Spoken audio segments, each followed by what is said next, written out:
ഷൺമുഖ, എന്തുപറ്റി മോനെ? സ്കൂളിൽ പോകാൻ സമയമായില്ലേ? സ്കൂളിലേക്ക് ഒരുപാട് ദൂരം ഉണ്ടെന്ന് പറയുന്നു. അവന് നടന്നു പോകാൻ പറ്റില്ലത്രേ. സൈക്കിൾ വാങ്ങിത്താ, ഇല്ലെങ്കിൽ ഞാൻ പോവില്ല എന്നും പറഞ്ഞ് വാശി പിടിച്ചിരിക്കുക. അത്രയുള്ള കാര്യം.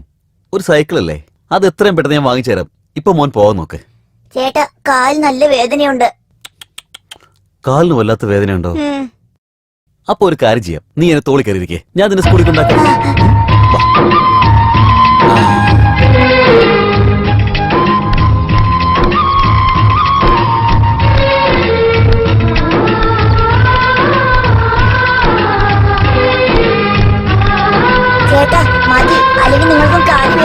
നീ സ്കൂളിലൊക്കെ വല്ലാതെ വൈകിയാലേ അധ്യാപകൻ നിന്നെ തല്ലില്ലേ, അപ്പൊ നിനക്കും വേദനിക്കില്ലേ?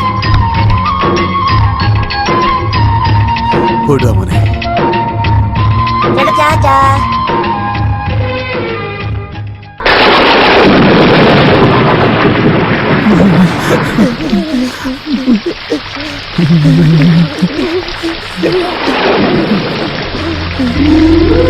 മഴക്കാലാ വരാൻ പോകുന്ന, ഓടൊക്കെ ഒന്ന് മാറ്റെന്ന് പറഞ്ഞിട്ട് നീ കേട്ടോ?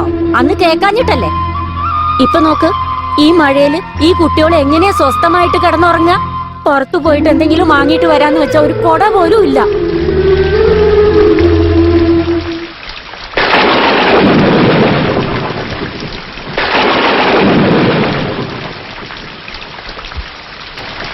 വരും മക്കളെ, ഈ കുറയ്ക്കകത്ത് കയറിയിരിക്കേ.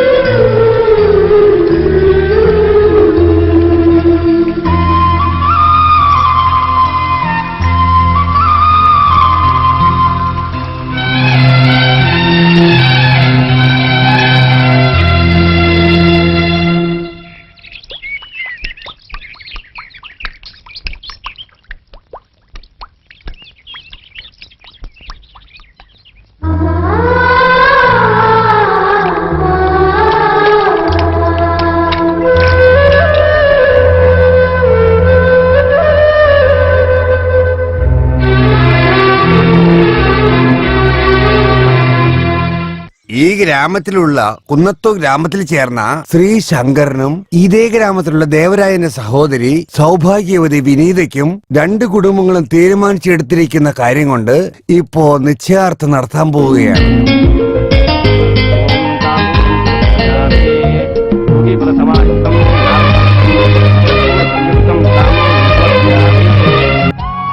ശങ്കര്, നിന്റെ മനസ്സുപോലെ തന്നെ എല്ലാം ഭംഗിയായിട്ട് നടക്കും മോനെ. ഇത് 170 ഏക്കർ നിലവും പിന്നെ തോട്ടത്തിന്റെ പത്രവും ഇതിലുണ്ട്. പിടിച്ചോ. അയ്യോ, ഇതൊക്കെ എനിക്കെന്തിനാ? വേണ്ട വേണ്ട. ഇങ്ങനെ പറഞ്ഞാ എങ്ങനെയാ? ഇത് എങ്ങനെയായാലും എന്റെ അനിയത്തിക്ക് ചേരാനുള്ളതാ. മേടിച്ചോ, കുഴപ്പമില്ല, മേടിച്ചോ.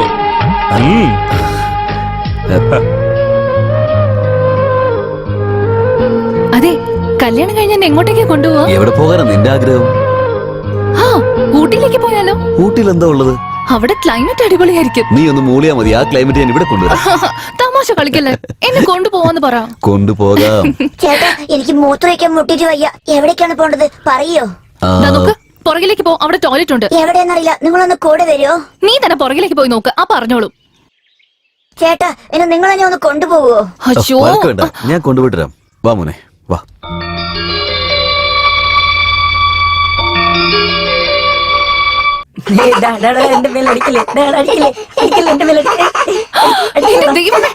നിങ്ങൾക്ക് കളിക്കാൻ വരെ സ്ഥലമൊന്നും കിട്ടിയില്ലേ? അവിടെ തിരക്ക് ചെല്ല്, പോവാനല്ലേ പറഞ്ഞേ? ശരിക്കും തെറ്റുപറ്റിപ്പോയതാ, ക്ഷമിക്കണേട്ടത്തി. നിങ്ങളുടെ ഉദ്ദേശമൊക്കെ എനിക്ക് മനസ്സിലായതാ. ഇനി ഞാൻ എന്താ ചെയ്യാൻ പോകുന്നത് മാത്രം കണ്ടോ. അയ്യോ എന്റെ ദൈവമേ, ഇത് മുഴുവനും തീർത്തോ? നിങ്ങളുടെ തലയ്ക്ക് വല്ല ഓളമുണ്ടോ? എന്തിനാ ബഹളം വെക്കുന്നേ? നിങ്ങളിത് കണ്ടില്ലേ? എനിക്ക് വേണ്ടി എന്റെ ഏട്ടൻ വാങ്ങിച്ചെന്നതാ. ഇത് മുഴുവൻ യുമാരി തീർത്തു, പിശാചുക്കള്. വരും മക്കളെ, നടക്ക.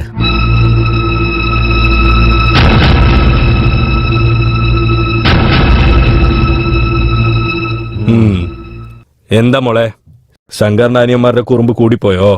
എന്റെ ഭഗവാനെ, ആ പിള്ളേരുടെ വികൃതിയെ സഹിക്കാൻ പറ്റാതെ. കല്യാണം കഴിഞ്ഞോണ്ട് ആദ്യം അവർ ഈ വീട്ടിൽ നിന്ന് പുറത്താക്കണം, എന്നാലേ സമാധാനം ഉണ്ടാവും. ശങ്കരനെ പ്രേമിക്കുന്നതിന് മുമ്പ് ഇതൊക്കെ ആലോചിച്ചിരിക്കണം. ആർക്കും ഒന്നും ചെയ്യാൻ പറ്റില്ല. നിന്റെ തലവിധിയാണ്.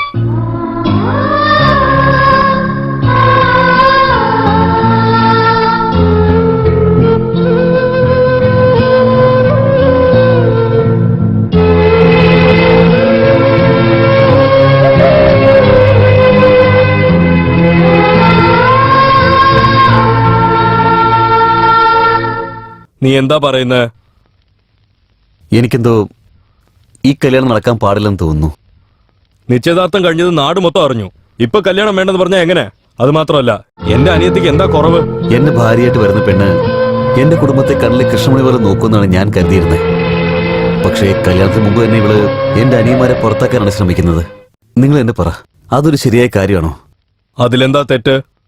കല്യാണം ആവുന്ന പെണ്ണ് ഹസ്ബൻഡിന്റെ കൂടെ ഹാപ്പി ആയിട്ടിരിക്കണമെന്ന് ആഗ്രഹിക്കും. അതാ അവളും ചെയ്തത്. നിന്റെ അനിയന്മാരെ പുറത്താക്കൂന്നല്ലേ പറഞ്ഞേ, നടുറോട്ടി നിർത്തുന്നൊന്നും പറഞ്ഞില്ലല്ലോ. അതും അവൾ ചെയ്യില്ലെന്ന് എന്താ ഉറപ്പ്? ഞാൻ നിനക്ക് വേണ്ടി എന്തൊക്കെ ചെയ്തിട്ടുണ്ട്. വീടും സ്ഥലവും എല്ലാം ഞാൻ തന്നിട്ടുണ്ട്. ഇനിയും എന്തു വേണോ ചോദിക്ക്, ഞാൻ തരാം. നിങ്ങൾ തരുന്ന സ്വത്തൊക്കെ ആർക്കാ വേണ്ടത്? ഈ ലോകത്തില് എന്റെ അനിയന്മാരാണ് എനിക്ക് ഏറ്റവും വലുത്. അവരാണ് എന്റെ സ്വത്ത്. എന്നെയും എന്റെ അനിയന്മാരും തമ്മിൽ വേർപിരിക്കുന്ന ഒരു ബന്ധവും എനിക്ക് ആവശ്യമില്ല. നിങ്ങൾ അനിയത്തിയെ വേറെ ആർക്കെങ്കിലും കെട്ടിച്ചു കൊടുത്തോളൂ. നിക്ക്, എന്റെ അനിയത്തിക്ക് നിന്നെ ഇഷ്ടമായെന്ന് ഒരേ കാരണം കൊണ്ടാ നീ പാവപ്പെട്ടവനെന്ന് അറിഞ്ഞും ഈ വീട്ടിലൊരു പണിയും തന്ന് ഇവിടെ ഇരിക്കാൻ സ്ഥലവും തന്ന്. ഇത് കഴിഞ്ഞ് നിന്റെ ഗതി എന്താവും? എന്റെ ഗതി എന്താവുന്നോ? അധ്വാനിക്കാൻ എനിക്ക് നല്ല ശക്തിയുണ്ട്. ഈ മനോഹരമായ ലോകത്തിൽ കോടാനുകോടി ജോലികൾ എനിക്ക് വേണ്ടി കാത്തിരിക്കുന്നുണ്ട്. പിന്നെ വേറെ എനിക്ക് എന്താണ് വേണ്ടത്?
എന്റെ കൂടെ നീ ഇരിക്കുമ്പോ മറ്റുള്ളവർക്ക് ശമ്പളം കൊടുത്തോണ്ടിരുന്നു.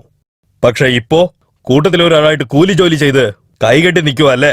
ഹേയ് ഹേയ്, നിന്റെ അനിയന്മാർക്ക് വേണ്ടിയാ എന്റെ അനിയത്തിയെ പൊക്കി എറിഞ്ഞിട്ട് പോയെ.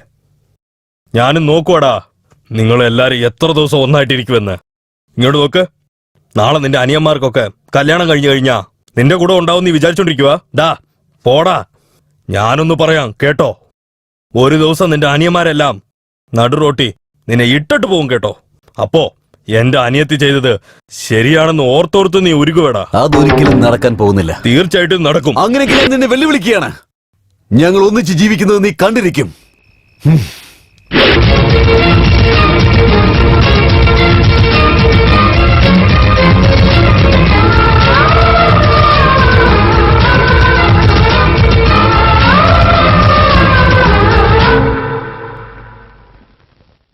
എനിക്കും എന്റെ അനുജന്മാർക്കും കുറച്ച് ഡ്രസ്സ് അയക്കാനുണ്ട്.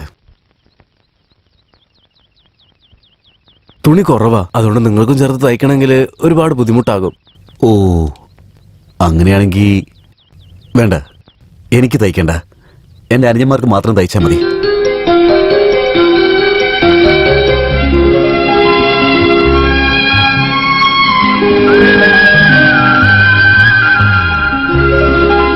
നിങ്ങൾ ഈ ഭാഗത്തേക്കൊക്കെ വന്നിട്ട് ഒരുപാട് ദിവസമായല്ലോ. അതെ, ഒരുപാട് ജോലി ഉണ്ടായിരുന്നു. അല്ല, നിങ്ങളുടെ അനിയന്മാരൊക്കെ എന്താ ചെയ്യുന്നേ? ഒന്നാമത്തെ അനിയൻ ഗണേഷ്, അവൻ ഹോട്ടലിലാണ് ജോലി ചെയ്യുന്നത്. രണ്ടാമത്തവൻ ഷൺമുഖൻ, ഇപ്പോ പോലീസ് ട്രെയിനിങ്ങിലാ. മൂന്നാമത്തവൻ സുബ്രഹ്മണ്യൻ, സിറ്റി കോളേജിൽ മെഡിക്കലിന് പഠിക്കുന്നു. കുറച്ച് വലുതായിട്ട് തയ്ക്കേ. ആ, അങ്ങനെ തന്നെ ചെയ്യുന്നേ. ഇതിനേക്കാളും വലുതായിട്ട് തുന്നിയാലേ ലൂസായിട്ട് വൃത്തികേടായിരിക്കും. സാരമില്ല, വളർന്ന പിള്ളേരല്ലേ, കുറച്ച് വലുതായിട്ട് തയ്ച്ചു.